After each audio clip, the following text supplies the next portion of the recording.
shop. When does a crosscut sled come to life?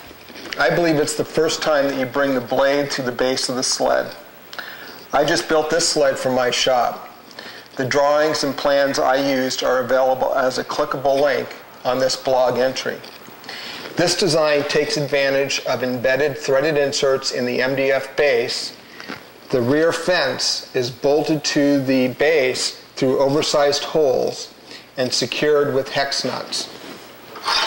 This allows me to square the fence to the saw blade and then tighten the bolts. It's a simple matter, if this fence ever gets out of alignment, to loosen the bolts, readjust the square, and tighten them back down.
Okay, well that cut is perfectly square, so I'm happy with the alignment with the fence and the table saw blade.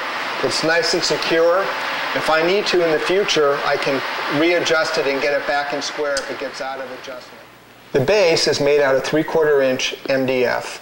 There's nothing unique about the size I chose. This just happened to be a cutoff of 3/4 inch that I had laying around in the shop. The guide bars are Incra miter bars. You can see them on the back.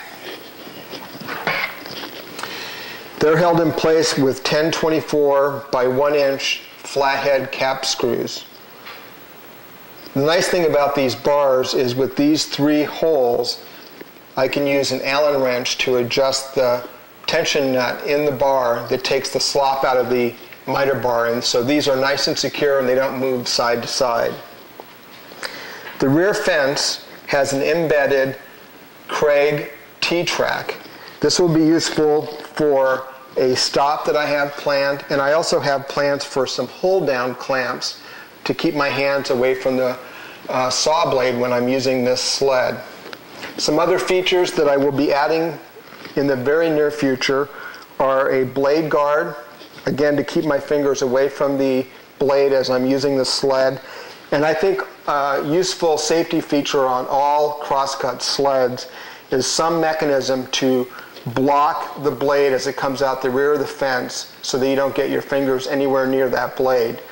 I'm going to take advantage of a piece of maple scrap from the rear fence. I'll screw that onto the back and that will capture the blade as it leaves the back of the fence.